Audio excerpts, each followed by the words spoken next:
Buenas noches, estimados amigos. Hoy vamos a dar la charla número 22 de 111, comenzando a ver los derechos fundamentales. No vamos a ver hoy día todos los derechos fundamentales, pero sí algunas cosas generales, y voy a ir compartiendo con ustedes el texto porque esta vez sí me interesa señalar algunos detalles. No todo el tiempo voy a compartir el texto, pero de vez en cuando lo voy a hacer. Y hoy es lunes 6 de junio del 2020. El número 238, el artículo primero de este gran capítulo de los derechos fundamentales, dice: los derechos fundamentales son inherentes a la persona humana, universales, inalienables, indivisibles e interdependientes. El pleno ejercicio de estos derechos es esencial para la vida digna de las personas y los pueblos, la democracia, la paz y el equilibrio de la naturaleza. Un enunciado más bien general que está en línea con la tradición de los derechos naturales, que ya reconoce, por supuesto, la Constitución de 1980. Y es interesante ver que aquí puede haber elementos de los cuales uno pueda tomarse después en la lucha interpretativa, hermenéutica, que vendría si se llega a aprobar una nueva Constitución. Con cualquier Constitución eso va a pasar en todo caso, pero esta nos estaba dejando muy poco margen de maniobra en temas fundamentales, como por ejemplo el del aborto y la eutanasia. Y en esos temas, el que sean derechos inherentes a la persona humana es muy importante, porque los no nacidos son personas humanas, ¿no? Y tienen derecho a que sean reconocidos como personas humanas por el ordenamiento jurídico, y tienen esos derechos inherentes, sin los cuales no hay un bien común. Si no se respetan, se daña el bien común, porque es un derecho común, un derecho que todos tenemos por el hecho de ser personas humanas, eh, que son universales. Es decir, aquí se va contra toda forma de relativismo cultural, que pueden tener los que pretendan que los derechos se construyen socialmente o que dependen desde el punto de vista. No, eh, son universales, inalienables. Es decir, no se le puede quitar el derecho fundamental a una persona humana. Decir, no, mire, porque está en estado de una enfermedad terminal, entonces ya no tiene el mismo derecho a la vida que cualquier otro ser inocente. Ni siquiera se puede renunciar a ese derecho inalienable. Por tanto, en estas eh, eh, denominaciones, más bien caracterizaciones profundas de los derechos fundamentales, hay una cierta salvaguardia contra otros textos de la Constitución contradictorios, que deberían interpretarse del modo más restrictivo posible para no violar los derechos humanos. El número 239, perdónenme que no les comente todos los detalles, porque recuerden que el objetivo de estas charlas es ir a lo fundamental, para tener una visión clara y formarse una opinión respecto de qué tanto mejora la situación con una constitución con este contenido. Mi opinión, no sé si se habrán dado cuenta, es que la empeora enormemente, pero es bueno saber por qué, ¿no? Yo ya me formé mi opinión leyendo todo el borrador, eh, pero es bueno que todos ustedes sepan por qué la situación queda tan desmedrada. En cambio, con este número 238 se recogen algunas ideas fundamentales de la tradición de los derechos naturales, y por tanto es algo positivo, ¿no? Les cuento, para los que no sepan, que hay algunas corrientes de pensamiento en la actualidad que pretenden que no todos los seres humanos son personas humanas. Pero eso evidentemente que es un sofisma que permitiría violar los derechos humanos de cualquier ser humano, con tal de que le quitemos la categoría de persona, ya se le pueden violar sus derechos. Y esa es una discusión muy difícil que no la voy a repetir aquí. Mis estudiantes en la universidad me lo han oído exponer muy largamente, y si usted está interesado, bueno, algún día podría ir como oyente. Eh, Tenemos que coordinarlo bien, porque si no nos llenaríamos de las multitudes que querrían ir como oyentes a escuchar la diferencia que algunos sofistas contemporáneos hacen entre ser humano y persona humana. Pero para los efectos de la tradición constitucional, el ser humano es la persona humana, es la persona natural, como dice el Código Civil chileno. Todo individuo de la especie humana. Es una definición basada en la especie biológica que es el ser humano. El número 239 establece la cláusula de obligaciones generales y sujetos obligados. Muy importante, porque aunque todo se organiza en términos de derechos, es evidente que si no hay gente obligada, o sea, si no hay deberes constitucionales, tampoco hay derechos constitucionales. ¿Y qué se dice aquí? El Estado debe respetar, proteger, garantizar y promover la plena satisfacción y ejercicio de los derechos fundamentales, así como adoptar las medidas necesarias para eliminar todos los obstáculos que pudieran limitar o entorpecer su realización.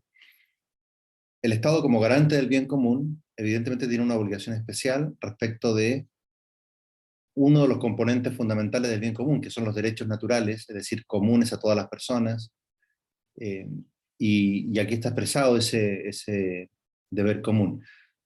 Cuando se habla de la plena satisfacción y ejercicio de los derechos fundamentales, por supuesto hay que entender los derechos fundamentales en sentido estricto, porque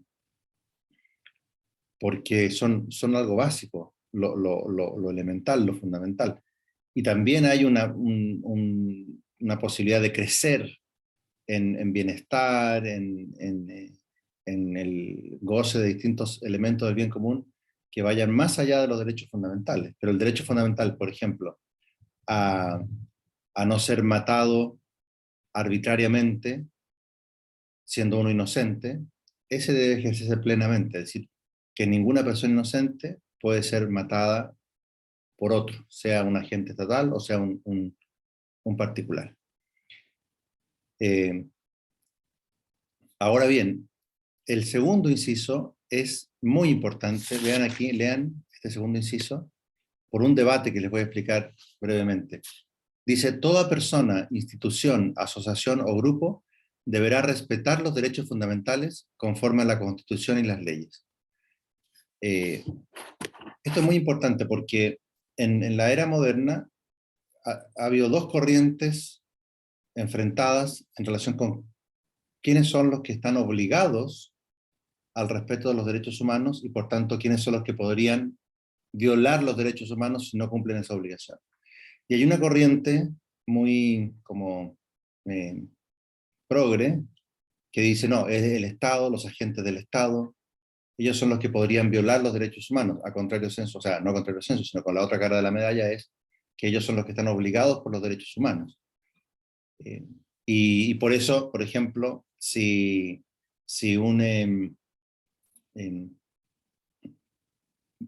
violentista le echa una bomba Molotov a una carabinera, como ocurrió en las protestas del 2019, él no está violando los derechos humanos. Está cometiendo un delito, sí, pero un delito común y corriente que no se alza a la categoría de violación de los derechos humanos. En cambio, si la carabinera le hubiera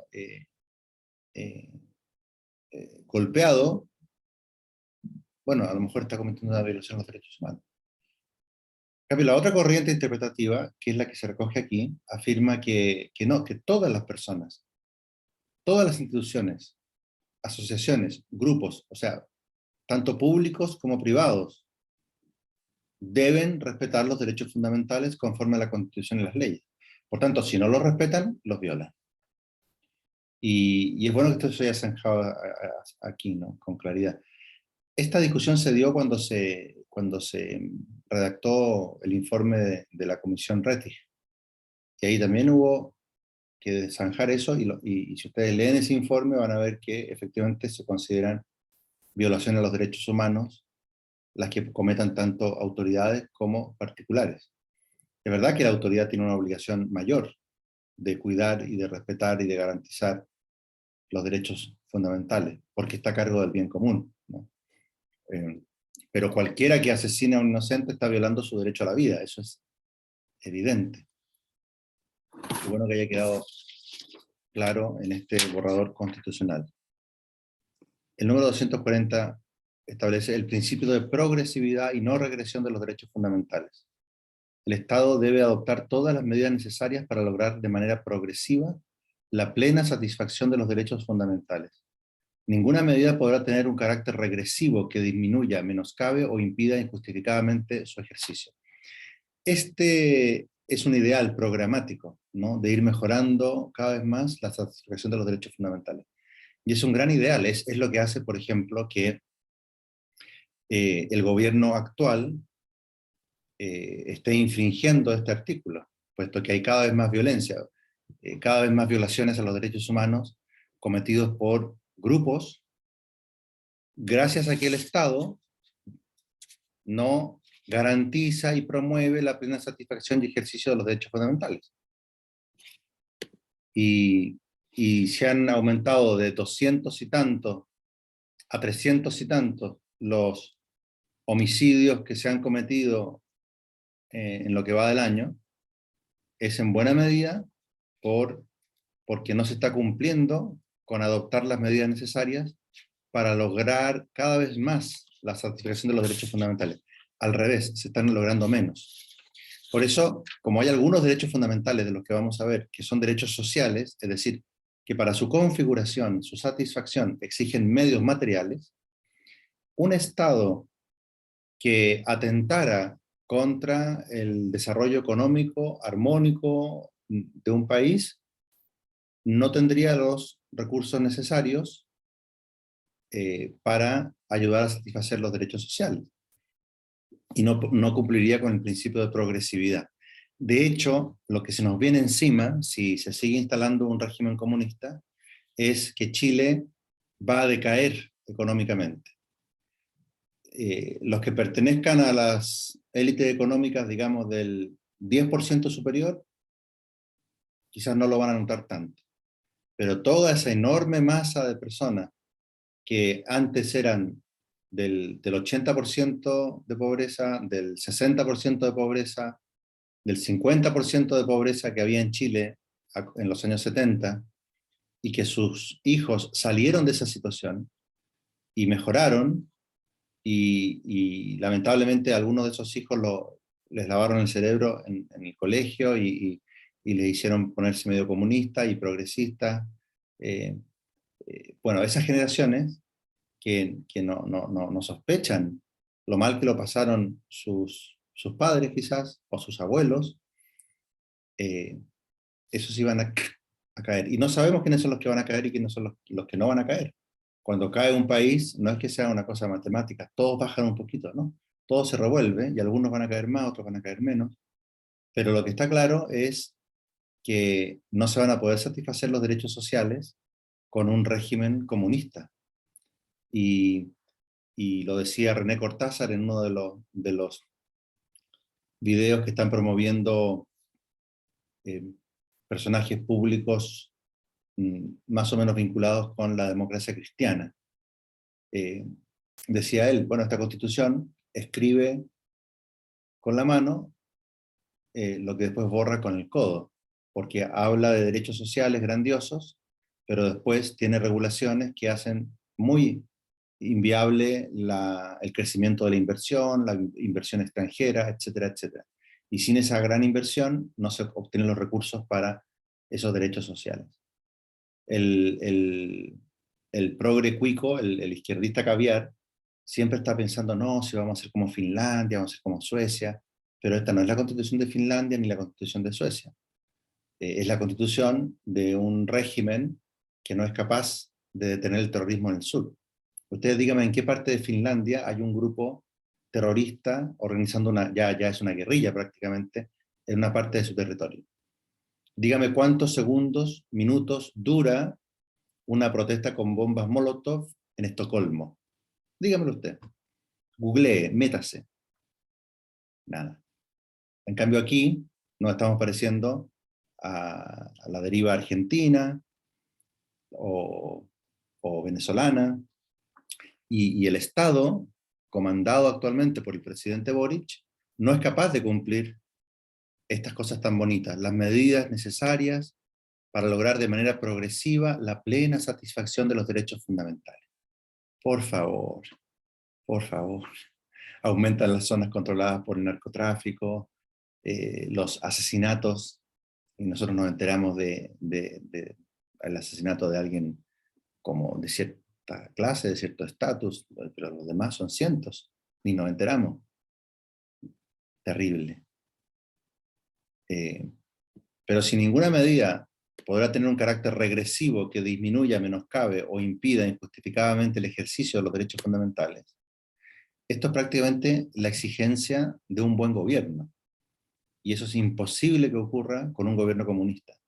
No ha habido ningún gobierno comunista en el mundo que haya gobernado bien. No ha habido. Nadie es capaz de dar un ejemplo. Incluso, por ejemplo, la China comunista. Bueno, cuando después de Mao, Deng Xiaoping con pragmatismo empezó a adoptar políticas cada vez más liberalizadoras, y en lugar de continuar con el régimen totalitario en materias económicas, fue introduciendo el capitalismo, y hay actualmente un capitalismo salvaje, en el sentido del capitalismo salvaje manchesteriano, en China, unido a un régimen autoritario muy fuerte, y que incluso podríamos calificar de totalitario en muchos aspectos, pero que ya no es el régimen comunista desde el punto de vista económico. Y por tanto, nadie podría señalar a China como un país exitoso que es comunista a la vez, porque no conserva el comunismo. Bien. Después el número 241 dice: financiamiento de los derechos fundamentales. El financiamiento de las prestaciones estatales vinculadas al ejercicio de los derechos fundamentales propenderá a la progresividad. Nuevamente, los derechos tienen que estar financiados. Y esto es una orientación programática para el Estado, de que tiene que invertir en las prestaciones vinculadas al ejercicio de los derechos fundamentales.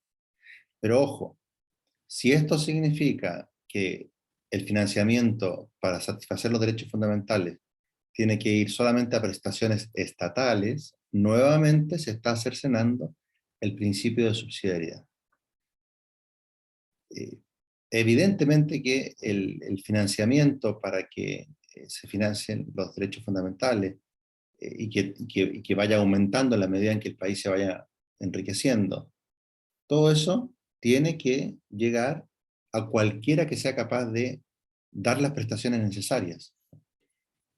Esto es muy importante, porque este estatismo que ya hemos denunciado antes va a recorrer después las manifestaciones de los derechos fundamentales que exigen prestaciones afirmativas, positivas, como son los derechos sociales, ¿no? Y ya emerge entonces el privilegiar la agencia estatal por sobre la agencia de los particulares, con grave daño de precisamente también un derecho fundamental, que es ser protagonista del propio desarrollo, y no recibirlo todo a través de prestaciones estatales. Bien, otro artículo general, la titularidad de los derechos, dice: las personas naturales son titulares de derechos fundamentales. Los derechos podrán ser ejercidos y exigidos individual o colectivamente. Hasta aquí, muy bien. Las personas naturales, ¿quiénes son? Según el Código Civil, y recuerden que esto está redactado mientras está vigente el Código Civil, persona natural es todo individuo de la especie humana, como les he dicho antes. Y por lo tanto, no se puede reducir la persona a un cierto individuo humano con capacidad intelectual y gran autonomía, no. Hasta un niño de pocos días de gestación ya es un individuo de la especie humana. Desde el momento de la concepción es un individuo de la especie humana, por supuesto. Pero ya es muy visible y claro desde el día 14, desde el día 21, desde a los 3 meses, etc. Después dice: los pueblos y naciones indígenas son titulares de derechos fundamentales colectivos. Aquí otra vez el indigenismo, y en la medida en que no se le hacen titular de derechos fundamentales colectivos a los demás grupos humanos, como pueden ser los descendientes de alemanes o de o de ingleses, o de vascos, etc. Hay una discriminación por origen étnico o racial, y no hay ninguna razón para hacer esa discriminación. Es totalmente accidental que un grupo de indígenas de hoy sean descendientes de los invasores mapuches que invadieron el sur de Chile pocos años antes de la conquista española. Y no tienen nada que merezcan un privilegio en relación con descendientes de alemanes que llegaron a fines del siglo XIX, por ejemplo. Es irrelevante. De modo que yo hago un llamado a todos los descendientes de indígenas a votar rechazo, a no permitir que los conviertan a ellos en un grupo racista, privilegiado. Voten rechazo. Digan, soy indio, pero también soy chileno, y no quiero ningún privilegio. Digan eso con valentía. Y después dice, la naturaleza será titular de los derechos reconocidos en esta Constitución que les sean aplicables. Esto es una especie como de elevación de la naturaleza al rango de la dignidad de la persona, porque la persona es el titular de derechos y obligaciones. Al asignarle derechos a la naturaleza subhumana, según la visión tradicional, se la eleva. Pero como no es posible hacer esa elevación de modo uniforme, porque no se le puede prohibir al león que se coma la cebra, ¿no? Por decirlo así, y porque son todos seres irracionales que no se pueden someter a un régimen racional como es el régimen de derechos y obligaciones, entonces el que sean titulares de derechos reconocidos en la Constitución no es más que una ideología que ciega respecto de la realidad y que, por supuesto, como vamos a ver después, implica crear nuevas personas, organismos, etcétera, a cargo de defender estos derechos de la naturaleza. Ecologismo puro y duro y extremo. Repito que esto es totalmente distinto de el componente del bien común que está dado por la naturaleza subhumana al servicio de la persona humana y que es también una parte de los deberes del Estado, cuidar,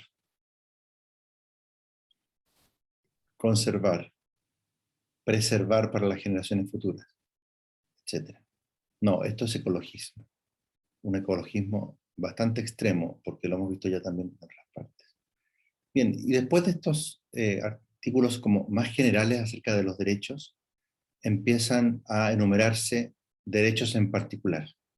Y como eso es una materia que vamos a tener que dedicarle más tiempo quizás a varios de estos derechos, hoy vamos a llegar hasta aquí y los dejo invitados para la charla de mañana. No tengo calculado claramente cuánto voy a demorarme en un derecho específico o cuántos derechos específicos vamos a poder ver en conjunto, ¿no? Porque no todos son equivalentes. Y para lo esencial, que es formarnos una opinión sobre por qué hay que votar rechazo, no es necesario ver el detalle de la regulación de todos, aparte de que el texto definitivo va a salir después y voy a tener que referirme a él después. Por lo tanto, voy a tener que hacer agrupación de derechos más o menos afines entre ellos a partir de mañana. Recuerden, suscríbanse, difúndanlo por las redes sociales, mándenselo a algún mecenas que pueda ayudar a financiar un programa mejor. Adiós.